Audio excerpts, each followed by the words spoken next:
Bismillah. Terima kasih Bang Idrus, kemudian Bang Hinca, kemudian Bang Suding, Bang Jurhum, atas kesempatan dan perkenaannya. Rekan-rekan pers yang saya hormati, karena ini masih dalam suasana Lebaran, tak lupa pula kita mengaturkan minal aidin wal faizin, mohon maaf lahir batin kepada seluruh rakyat Indonesia yang mana setiap saat, setiap waktu, ya, early time untuk mengikuti setiap perkembangan dan dinamika persidangan dan sengketa di Mahkamah Konstitusi ini dengan cara yang baik.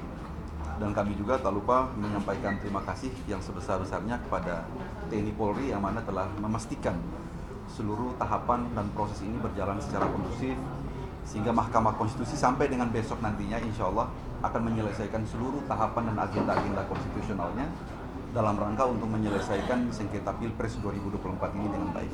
Itu yang pertama. Yang kedua, sebagaimana yang telah disampaikan bahwa awal mula kami bersengketa di Mahkamah Konstitusi sejak 24 Mei sampai dengan terakhir pada tanggal 5 April 2024, banyak hal yang sebenarnya telah terjadi. Yang pertama, saya ingin katakan bahwa proses persidangan itu walaupun dalam konteks speedy trial, tapi Mahkamah Konstitusi telah berhasil untuk betul-betul menjalankan fungsi dan kewenangan konstitusionalnya dengan cara yang benar, dengan cara yang baik, dengan cara yang imparsial, objektif, memperlakukan seluruh pihak yang bersengketa itu secara proporsional tentunya. Jadi tidak ada yang diistimewakan. Semua pihak, baik pemohon, ya, pihak terkait, termohon, pemberi keterangan, seluruh diperlakukan dengan cara yang proporsional. Sebagaimana yang kita ketahui bahwa prinsip audi et alteram partem dalam proses persidangan itu betul-betul dijaga oleh Mahkamah Konstitusi. Ada kuota waktu diberikan secara sama, ada kuota untuk pemberian keterangan, ya, saksi, ahli, alat bukti dan segala macam, semuanya diberikan secara seimbang dan sepadan tentunya. Jadi tentunya ini kita harapkan bahwa nantinya seluruh proses ini akan melahirkan satu prinsip yang kita kenal sebagai bagaimana untuk menegakkan keadilan substantif itu betul-betul terjaga dan diwujudkan melalui palu hakim Mahkamah Konstitusi nantinya. Yang kedua, yang ketiga, kami ingin katakan bahwa oleh karena seluruh rangkaian proses persidangan itu sudah dilangsungkan dengan cara yang sangat partisipatoris, yang sangat transparan, ya, tidak ada yang ditutupi, semua alat bukti dibuka dalam persidangan yang terbuka untuk umum, tidak ada yang di-skip, semuanya memang disaksikan langsung oleh masyarakat melalui persidangan yang terbuka itu, maka tentunya seluruh insinuasi, seluruh alibi, seluruh alasan dalam permohonan-permohonan itu telah terkonfirmasi melalui alat bukti, melalui saksi, melalui ahli, maupun keterangan yang diberikan oleh pemberi keterangan. Kebetulan pemberi keterangan di sini ada dua pihak, yaitu pemerintah sendiri yang mengutus 4 orang menteri, terdiri dari 2 Menko dan 2 Kementerian Teknis, dan tentunya Bawaslu sebagai pemberi keterangan. Kami sebagai pihak terkait atau sebagai pihak dari Presiden terpilih Pak Prabowo Gibran sebagai kuasa hukum yang setiap saat bersidang di Mahkamah Konstitusi juga diberikan kesempatan yang sama untuk bagaimana tentunya meng-counterplay seluruh alat bukti, seluruh saksi, keterangan dan seterusnya dalam persidangan yang tentunya juga dilakukan secara terbuka untuk umum. Dengan demikian kami meyakini sungguh bahwa nantinya pada tanggal 22 April besok insya Allah putusan Mahkamah Konstitusi itu sebagai satu solusi konstitusional, sebagai produk yang definitif yang tentunya kami harapkan sungguh untuk seluruh pihak dapat menerima sebagai satu fakta hukum, sebagai satu fakta politik, sebagai sebuah fakta yuridis tentunya, sebagai alat penyelesaian masalah. Jadi hakikatnya pengadilan ini kan dibentuk di seluruh dunia ini menjadi suatu azas universal. Pengadilan atau lembaga peradilan itu dibentuk untuk bagaimana mengakomodasi perdebatan jalanan menjadi perdebatan yang beradab. Sehingga dengan demikian apapun yang diputuskan oleh pengadilan tentunya kita hormati dan hargai sebagai satu bentuk penyelesaian dengan cara yang beradab, dengan cara yang baik, tentunya untuk diterima dan sekaligus untuk mengakhiri seluruh dispute yang terjadi di kalangan kita sendiri. Yang keempat, saya ingin katakan bahwa agenda ketatanegaraan ini menjadi sesuatu yang sangat krusial, ya. Sehingga dengan demikian dalam undang-undang itu sendiri telah membatasi, telah mengatur sedemikian rupa limitasi-limitasi yang diatur agar barangkali dalam berproses itu, dalam bersengketa itu ada akhirnya. Karena kenapa yang saya katakan, berkali-kali saya katakan dalam berbagai forum, bahwa kita itu menganut prinsip litis finari oportet, bahwa setiap perkara, setiap perselisihan ada akhirnya. Dengan demikian, ya, dalam beberapa bulan ini banyak energi yang terkuras, ya, perdebatan-perdebatan baik politik, akademik, maupun perdebatan-perdebatan yang menguras emosional dan seterusnya, kami himbau agar nantinya dengan putusan MK ini dapat mengakhiri semuanya. Karena kita sudah percaya bahwa MK telah melaksanakan tugas dengan cara yang prudent, dengan cara yang kredibel, maka apapun hasilnya, apapun produk putusannya, kita harus terima dengan cara yang lapang dada, dan kita harus menganggap bahwa itu adalah satu penyelesaian yang tentunya sangat bermartabat. Dengan demikian, kita akan melangkah kepada agenda-agenda ketatanegaraan selanjutnya, bahwa nantinya pada tanggal 20 Oktober 2024 itu salah satu agenda yang sangat krusial bagi bangsa ini adalah pelantikan presiden dan wakil presiden terpilih yang tentunya secara definitif yang telah diuji melalui seluruh tahapan dan proses dan rangkaian yang cukup panjang. Misalnya Pak Prabowo ketika dinyatakan sebagai presiden terpilih oleh KPU masih ada kesempatan oleh pihak-pihak yang keberatan untuk men-challenge ke pengadilan. Pengadilan Mahkamah Konstitusi menyelesaikan dalam waktu 14 hari. Dan sebagaimana yang kita ketahui, semua telah selesai. Besok insya Allah Mahkamah akan mendeklarkan putusannya secara konstitutif agar barangkali semua ini menjadi clear dan selesai. Dengan demikian, saya sekali lagi mengatakan bahwa seluruh rangkaian ini telah selesai. Seluruh alat bukti yang telah didemonstrasikan, ya, diungkapkan secara terbuka dalam persidangan itu semuanya sudah clear. Ya, kemarin juga ada kelompok amicus curiae, ya. Kami juga berkali-kali telah menyampaikan gagasan dan pikiran itu. Kelompok-kelompok amici, kelompok-kelompok amicus curiae, ya, mencoba untuk memasukkan pendapat dan opini secara berbeda, telah juga barangkali telah diakomodasi oleh Mahkamah Konstitusi. Terlepas dari plus minusnya daripada amicus curiae itu sendiri, kami secara pribadi memandang bahwa praktek ini memang sesuatu yang tidak lazim dalam praktek perselisihan hasil pilpres. Karena kenapa? Memang sama sekali dalam 4 kali pilpres itu sendiri, kita tidak pernah mempraktekkan persoalan praktek amicus curiae itu. Karena alat ukurnya belum ada. Belum ada juga norma yang secara definitif mengatur seperti itu. Bahwa pranata amicus curiae itu bentuknya seperti apa, kriteria seperti apa, pihak mana saja yang boleh diizinkan oleh pengadilan bertindak sebagai amici atau sebagai amicus curiae, itu sama sekali tidak ada. Tapi biarlah ini menjadi sebuah tradisi, sebuah praktek yang secara alamiah mencari bentuknya seperti apa.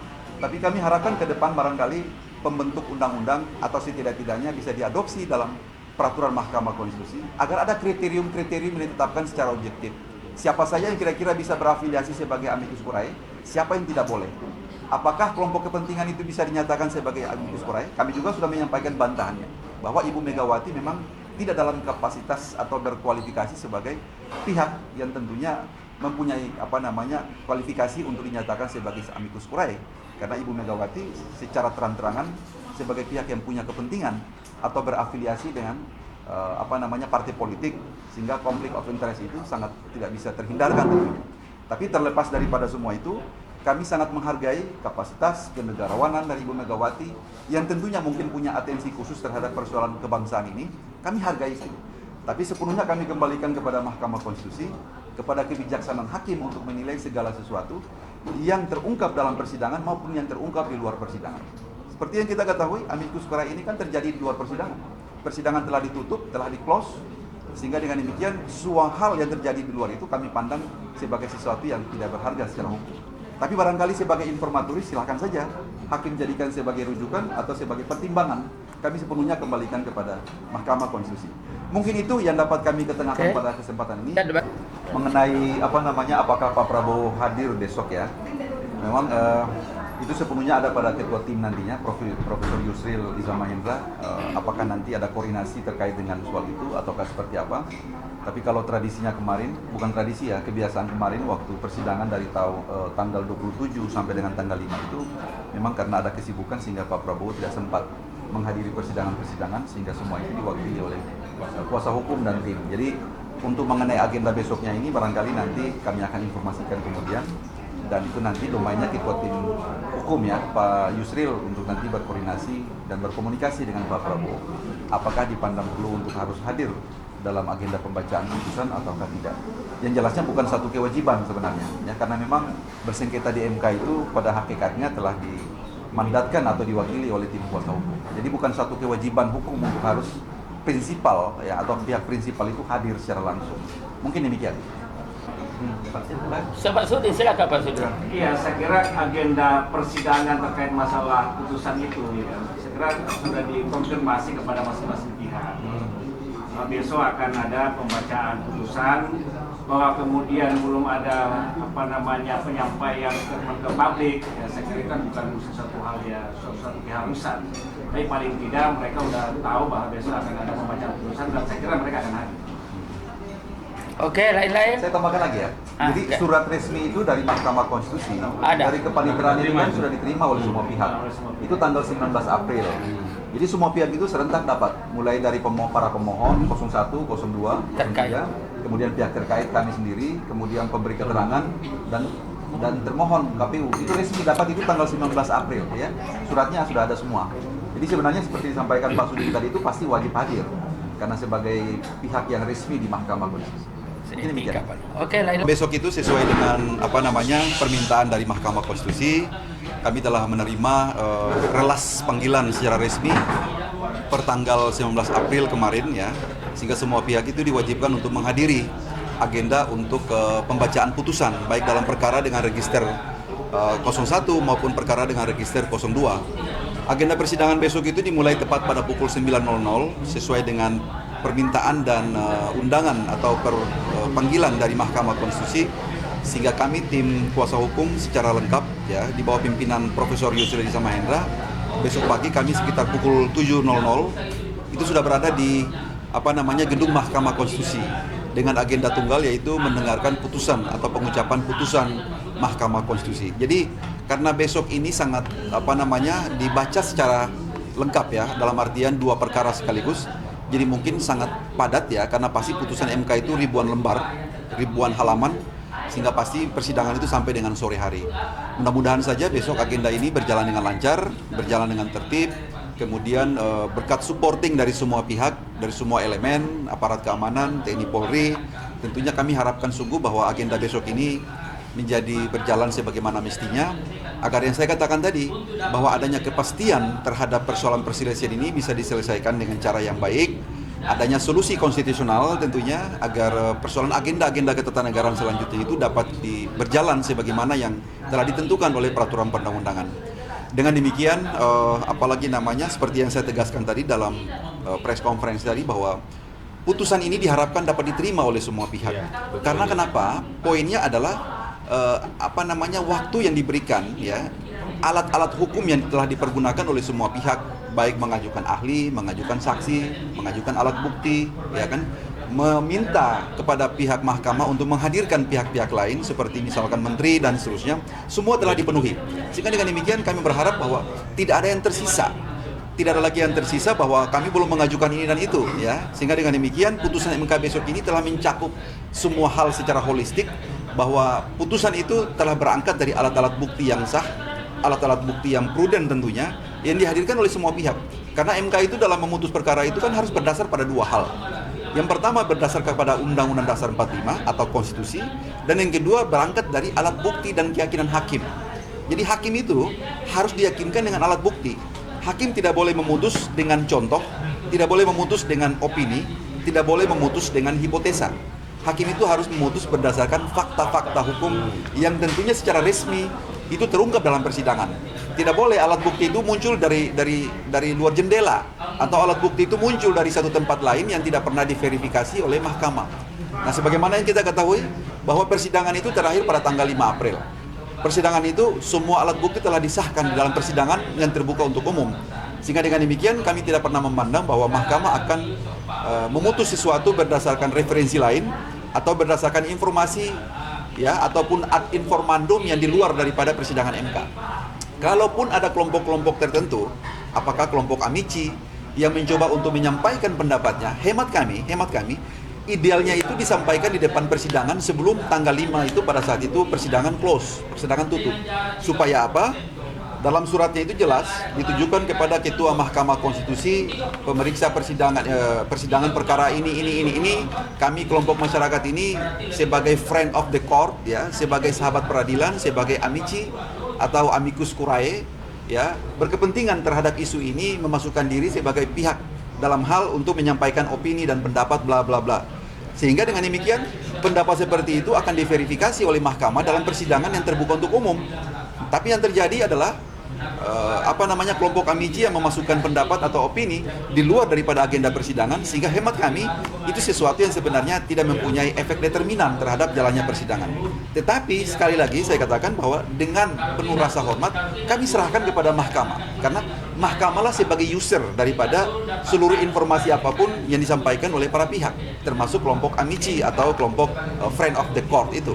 Mahkamah nantinya akan melihat secara bijaksana apakah memang informasi itu sesuatu yang mempunyai nilai berharga, mempunyai nilai hukum, ataukah seperti apa. Itu kita kembalikan kepada mahkamah, karena kami sangat meyakini bahwa hakim-hakim yang ada di Mahkamah Konstitusi, terutama 8 orang hakim konstitusi yang menangani sengketa Pilpres ini, adalah orang-orang yang sangat independen, yang mengedepankan prinsip independency of judiciary, yang tentunya sangat imparsial, mengadili perkara ini secara objektif, dengan tingkat kenegarawanan yang sangat tinggi. Sehingga kami tidak ada sedikit pun keraguan untuk itu. Mereka sangat prudent untuk memutus perkara ini secara adil dan bijaksana. Demikian. Ya, Pak Kecil. waktu kemarin pikiran untuk turun ke lapangan itu kan ini datang dari kawan-kawan dari seluruh Indonesia meminta dukungan, bukan apa-apa, hanya memberi dukungan penuh terhadap persidangan ini. Namun demikian, Pak Prabowo memikirkan dan memutuskan bukan peradilan di jalanan, tapi di dalam ruang persidangan. Karena itu konsisten sikapnya tahun 2019 juga 2024 tidak perlu turun ke jalanan, karena kita percayakan kepada persidangan di Mahkamah Konstitusi dan kita sudah siapkan para advokat yang bisa mewakili kepentingan kita. Nah, karena itu sampai tadi malam, sampai pagi ini saya diskusi dengan teman-teman, semua patuh, tidak ada yang akan turun ke lapangan. Namun demikian kami besok lengkap, tim TKN dengan para lawyer dan advokat ini standby di sana semua. Saya selalu mendampingi dan mereka nanti para advokat ke dalam, saya di luar, kami di luar. Meski diberi kesempatan untuk duduk mendengarkan, supaya fair, kami di luar. Karena kami juga di Komisi 3, supaya tidak dianggap intervensi. Tapi karena ini tanggung jawab, maka kami cukup menjaga, memberi support kepada 45 advokat kami ini. Dan kami yakin besok pendukung ini tidak ada yang turun ke jalanan. Kami semua patuh pada arahan, dan memang ini untuk kepentingan kita semua. Kita tonton saja di televisi, karena ini live, semua bisa menyaksikan, dan saya kira besok baik-baik saja. Bang, Dari TKN tetap nggak bisa saujon, kami nggak bisa membaca di balik itu. Kami ikuti saja, kita ikuti saja apa yang akan diputuskan MK. Tentu kami tidak ingin berspekulasi tentang itu, tapi kami meyakini bahwa koridor Mahkamah Konstitusi clear dalam undang-undang. Dan karena itu kita semua sepakat pada apa yang sudah diatur dalam undang-undang, karena itulah aturan main kita. Saya ingin menggambarkan secara sederhana. Ini kan sengketa yang dilaporkan itu adalah sengketa PHPU. Ya, perhitungan hasil pemilu. Jadi after, pasca setelah pemilu. Yang dihitung tentu berapa suaramu sehingga kau menang, berapa suaramu sehingga kau kalah. Aku kalah ini karena suaraku diambil di sana, maka aku membuktikan itu. Jadi di situ substansi pada sengketa MK ini, dan kami yakini semuanya berada pada koridor itu. Di luar itu tentu kami tidak bisa memberi komentar apapun, karena itu juga kajian dari teman-teman. Saya tambahkan yang Prof Denny ya. Ya, memang Prof Denny kan ada kecenderungan seperti apalagi namanya seperti suka memprediksi ya. Jadi Prof Denny kan bukan kali ini saja menyampaikan analisis yang sifatnya predictable gitu ya. Beliau kan sudah sering juga dalam perkara-perkara yang kontroversial suka menyampaikan prediksi-prediksi. Tapi kita hargai bahwa itu adalah produk analisis yang tentunya saja bisa berbeda dengan kita. Kalau Prof Denny misalkan mencoba untuk meramalkan ada 4 varian setidak-tidaknya dalam putusan itu sendiri. Yang pertama, varian pertama menolak secara keseluruhan dengan catatan perbaikan. Yang kedua misalnya menerima sebagian, ya, menerima diskualifikasi dan seterusnya. Kami hargai sebagai suatu pendapat akademik gitu ya. Tapi izinkan kami juga punya pendapat terbalik. Kalau kami juga secara akademik sebenarnya sesuai dengan hukum acara, cuman hanya ada tiga tipologi putusan. Dan itu di luar seperti yang disampaikan oleh Prof Denny itu. 3 tipologi putusan. Yang pertama, permohonan itu tidak diterima. Yang kedua, permohonan dikabulkan. Dan yang ketiga, permohonan ditolak. Nah, itu tipenya seperti itu aja. Ya. MK dapat menambah amar lain selain daripada itu, tapi tetap dalam kerangka itu sebenarnya. Nah, jadi yang disampaikan Prof ini kan terlalu ekstrim gitu ya. Dan itu adalah satu prediksi gitu ya. Mencoba untuk menalar apa yang akan terjadi, tapi kami kira tidak seperti itu. Ya, saya anggap kali ini Prof Denny juga sangat keliru dalam mendudukan aspek analisis berkaitan dengan sejauh mana nanti skenario ataupun apalagi namanya kemungkinan mahkamah nanti akan melahirkan putusan terkait dengan perkara ini. Kami tetap berkeyakinan mahkamah akan strict law, memutus sesuai dengan format hukum acara yang ada, tidak keluar dari kerangka tiga tipologi putusan itu, dan tentunya mahkamah juga akan konsisten bahwa kewenangan dia itu sebatas itu, ya, tidak akan keluar jauh di luar daripada hukum acara ataupun konsep kekuasaan peradilan, ya, kekuasaan kehakiman, ya, terutama kewenangan mahkamah untuk menyelesaikan perselisihan hasil yang disampaikan Bang Hinca tadi. Mungkin demikian ya. Oke ya.